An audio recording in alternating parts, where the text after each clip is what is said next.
लड़की होगी। मैंने तुझे कहा था ना कि मुझे लड़का चाहिए, फिर भी तू लड़की पैदा करेगी। बहन मुंह खोल, खोल मुंह। नहीं भाई, दवाई डाल इसके मुंह में। नहीं खोल। तू खड़े खड़े मेरा मुंह क्या देख रहा है? दवाई डाल इसके मुंह में, जल्दी कर। देख, मैंने तुझे पहले ही बोला था कि मुझे लड़का चाहिए और तेरे होने वाली है लड़की, तो मैं इस कलम को अपने सर पर नहीं रखना चाहता। मैं इसको मार कर ही रहूंगा। जतिन, तुम ये कैसी बातें कर रहे हो? चाहे लड़का हो या फिर लड़की, होगा तो हमारा ही बच्चा ना। देख, मुझे नहीं चाहिए कोई लड़की, मुझे चाहिए था लड़का। और अगर ये लड़की पैदा हो भी गई ना तो मेरी सरदर्दी और बढ़ जाएगी। उसको पढ़ाऊं लिखाऊं, उसके लिए सब कुछ करूं और आखिर में उसकी शादी करा दूं। अरे मेरी इतनी सारी प्रॉपर्टी है, मेरा काम धाम है, उसको संभालने के लिए तो लड़का ही चाहिए ना। अरे क्या करूंगा इस बेटी को लेकर, जिंदगी भर की टेंशन और बढ़ जाएगी। देखो तुम दोनों, मुझे जाने दो। अगर मेरे बच्चे को कुछ भी हुआ ना तो मैं कसम खा के कहती हूँ तुम दोनों की मैं पुलिस में कंप्लेंट कर दूंगी। फिर पुलिस तुम्हारा जो हाल करेगी ना, तुम दोनों कहीं मुंह दिखाने लायक नहीं बचोगे। फिर रिश्ता जाए भाड़ में, मैं अपने बच्चे के लिए कुछ भी कर सकती हूँ। अरे यार, अगर इसने पुलिस कंप्लेंट कर दी तो मेरी ज़िंदगी ख़राब हो जाएगी। और वैसे भी डॉक्टर को तो मना होता है ये बताना कि लड़का है या लड़की। दोस्ती बड़ी महंगी पड़ी, मुझे कुछ करना पड़ेगा। भाई तुम इससे इतनी बहस कर ही क्यों रहे हो? ये तुम्हें बातों में लगा रही है। इसके मुंह में दवाई डालो जल्दी से। बिल्कुल सही कह रही हो तुम। मैंने कहा ना। रुक जाओ। क्या हुआ डॉक्टर साहब? तुम दोनों चलो, तुम दोनों से कुछ बात करनी है।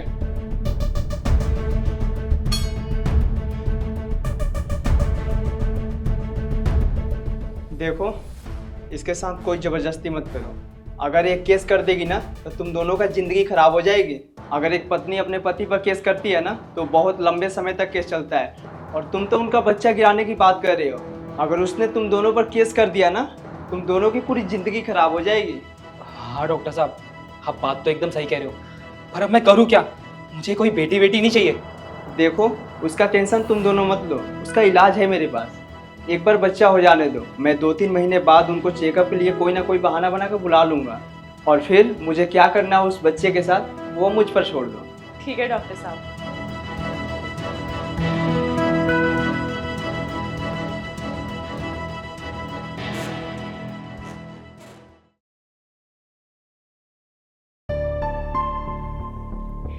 जतिन, मैं कह रही हूँ ना कि हमारी लड़की को हुए 1 महीना हो गया है, तो उसके लिए ना तुम पालना ले आओ, जिससे ना वो खुशी से उसमें खेल सके।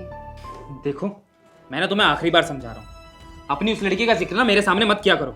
और अगर इतनी ही फिक्र है ना उस लड़की की, तो खुद कमाओ और खुद उसका ध्यान रखो। मैं उस कलमुही पे 1 भी रुपया खर्च करने वाला नहीं हूँ।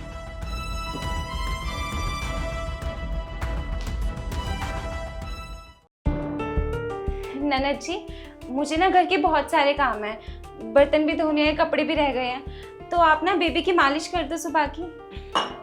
अबे ओ सुन, अपनी बच्ची का ना खुद ध्यान रख। अगर वो लड़की मेरे सामने भी आ गई ना, मालिश का तो पता नहीं, उसकी टांगे जरूर तोड़ दूंगी मैं।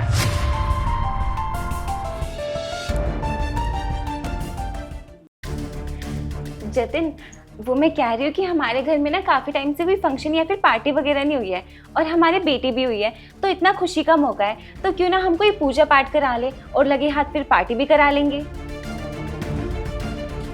बहन, इसको ना एक बात अच्छे से समझा दो, अगर इसने दोबारा उस बच्चे का जिक्र मुझसे किया ना, मैं उसकी जान ले लूंगा।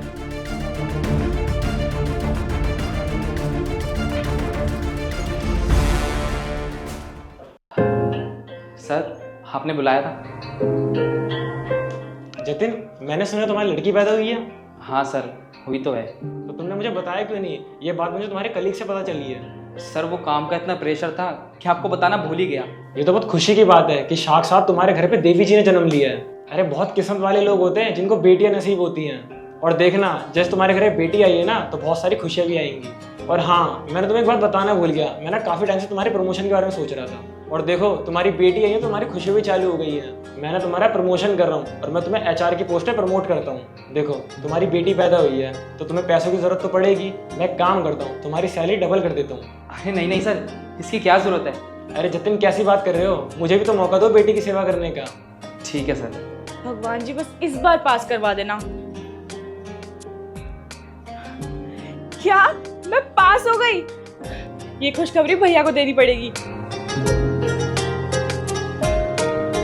सर एक मिनट। हेलो। हेलो। हाँ बहन।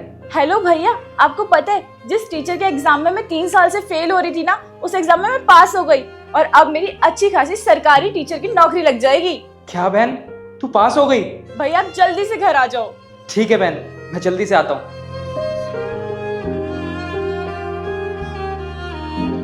वकील का कॉल?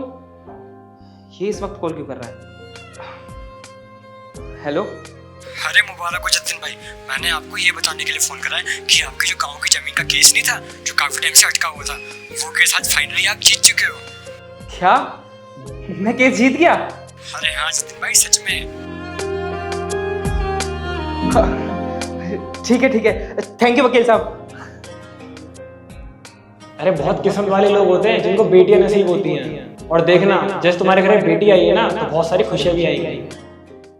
शिवानी, शिवानी, ये लो, मैं ना बच्ची के लिए खिलौने लेकर आया हूँ और मैंने पालकी भी ऑर्डर कर दिया है और अगले हफ्ते ना अपने घर वालों को यहाँ पर बुला लेना। मैंने बच्ची होने की खुशी में ना बहुत बड़ी पूजा रखी है और उसके बाद हम पार्टी भी करेंगे।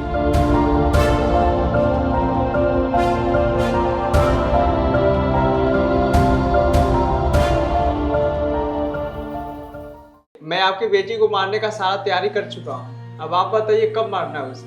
नहीं डॉक्टर साहब, अब मैं अपनी बच्ची को नहीं मारना चाहता। अरे आप ये कैसी बातें कर रहे हैं? मैंने कह दिया ना, मैं अपनी बच्ची को नहीं मारना चाहता तो नहीं मारना चाहता। अरे ये कैसी बात कर रहे हैं, इन्हें समझाइए ना। मैं सारा तैयारी कर चुका हूँ उस बच्ची को मारने का। नहीं, मेरा भाई एकदम सही बोल रहा है, हमें उस बच्ची को नहीं मारना है। डॉक्टर साहब, हमसे बहुत बड़ी गलती होगी जिसका हमें बहुत पछतावा है। हम बेटी की अहमियत भूल चुके थे और हमें नहीं पता था कि बेटी का पैदा होना सौभाग्य की बात होती है। और जिसके घर में लड़की पैदा होती है ना, वो बहुत किस्मत वाले होते हैं। अरे मैं चाहता था कि हमारे घर में कोई लड़का पैदा हो जो हमारे कुल को आगे बढ़ाए, मेरा बिजनेस संभाले, मेरी प्रॉपर्टी संभाले। पर मैं ये बात भूल गया था कि जितना ज़रूरी लड़का होता है उतनी ज़रूरी एक लड़की भी होती है। और मैं कुछ समय के लिए भूल चुकी थी कि मैं खुद भी लड़की हूँ।